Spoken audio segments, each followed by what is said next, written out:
previous videos, we pretty much made a mess of the majority of everything. We're getting to the point in that retaining wall that we need to start moving those boulders around, and right now we just don't have the equipment to be able to do that.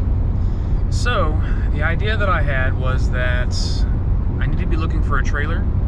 I was looking around at trailers, and I don't really know if a lot of those trailers can actually handle a load right in the center of a center point. And what I mean by that is that if I were hauling hay, then maybe I would have 10 to 20,000 pounds spread out over the span of the entire trailer. However, when I'm moving rocks around, I'm putting about 5,000 to 6,000 pounds on one point right in the middle of the trailer, and I'm concerned that maybe the trailer just isn't going to be able to hold that. I was looking around at different wagons. I was thinking maybe if I was able to remove some of the ton weight off the back of the tractor, maybe that would make it a little bit safer. Looking at those wagons, the only ones I could find that were used or just around the local area would only hold about 10 tons. And again, looking at the beds of those wagons, I was concerned that they're not going to be able to hold all of that weight right in one single point. And so I was looking around and I found a wagon axle chassis, if you will, that's able to hold up to 40,000 pounds. That might actually work for us. But the problem is that we've got to go get the thing. It is in Wisconsin. The problem with that is that that's about 700 miles away. Now, shipping. I was looking into shipping. It's going to be about $2,500 just to have the thing shipped to us. For that kind of money, I could rent a truck, not put the miles on my truck, which would be nice. And furthermore, I've never seen Wisconsin. I've never seen the Great Lakes. And so I figured, hey, why not just make a road trip out of it?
All right, so I guess I owe everybody an explanation. Being that we went to rental, I needed to change up my hitch. Of course, something always goes wrong. So the night before we left, I decided to go ahead and swap that hitch out. I'm really happy I decided to do that right before we left, because the pin that holds the hitch on actually had gotten seized, or the lock did rather. The reason why is we live on a dirt road. Being that we live on a dirt road, there's a little cap that covers up the lock on those pins that hold the hitch in, and that thing had gotten completely covered in gravel dust. Completely seized, had to cut the thing off, as you could see. We got here pretty late last night. It was rough. About 12 hours on the road total. That's including stopping to get gas, eating, all the good stuff. This is the nice little place we ended up staying at last night.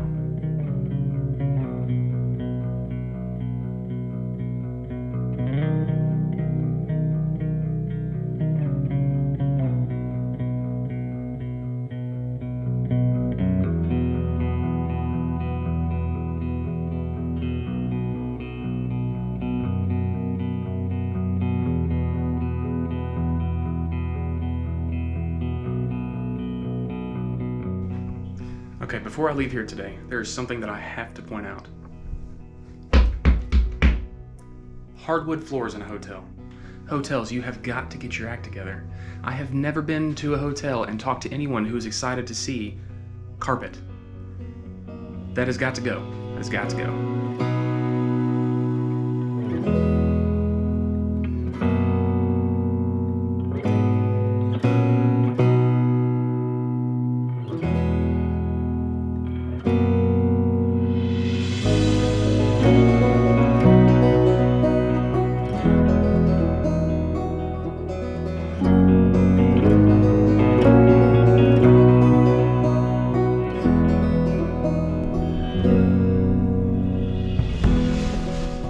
I guess I wouldn't be much of a man if I traveled almost 800 miles north and didn't stop, right?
so big that it like goes beyond the horizon. Isn't that wild?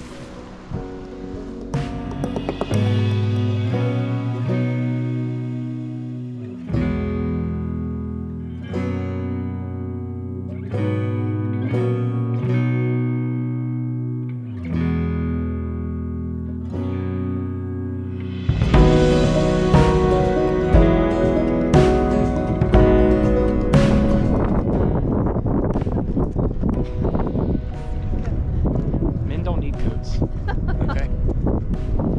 Lumberjacks just need flannel. That's right.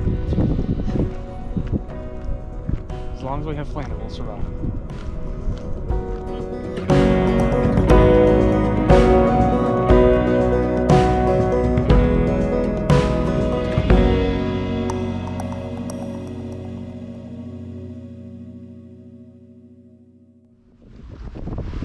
Gosh, my legs are so cold.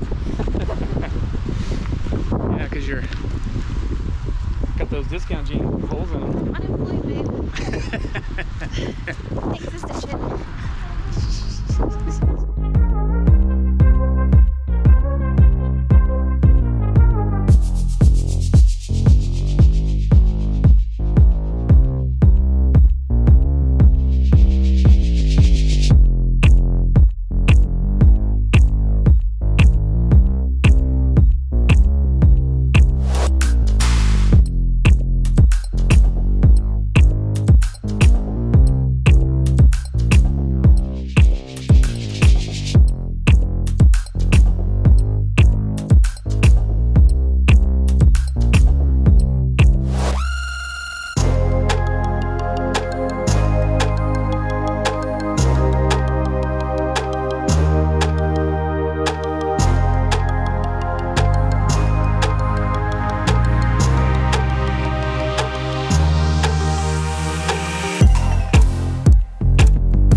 is it that they say?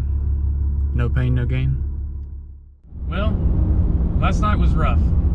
We got in about 5 a.m., so I suppose the bittersweet news is that it's time to take this truck back. With that, I'll say that I'm a little sad. Kara was a little concerned whenever I rented this truck that it would really make me want this truck. And I'll have to say that it doesn't make me want this truck. It does make me want a diesel. I'm gonna miss the torque, I'm gonna miss the carrying capacity, and man, am I gonna miss that sound. But this, I'll have to say, the stuff that I will not miss is electric 4-wheel drive shift, the electronic dash, and the fact that it isn't a manual. All of that just means that it's not reliable. So this is what I need manufacturers to start doing. I need you to make me a truck that is everything manual, relatively Spartan, no electronic silliness, and I need to have mechanical fuel injection. Once you guys start making that, that's the truck I'll buy. Until then, I suppose I'll have to wait until I can build my own.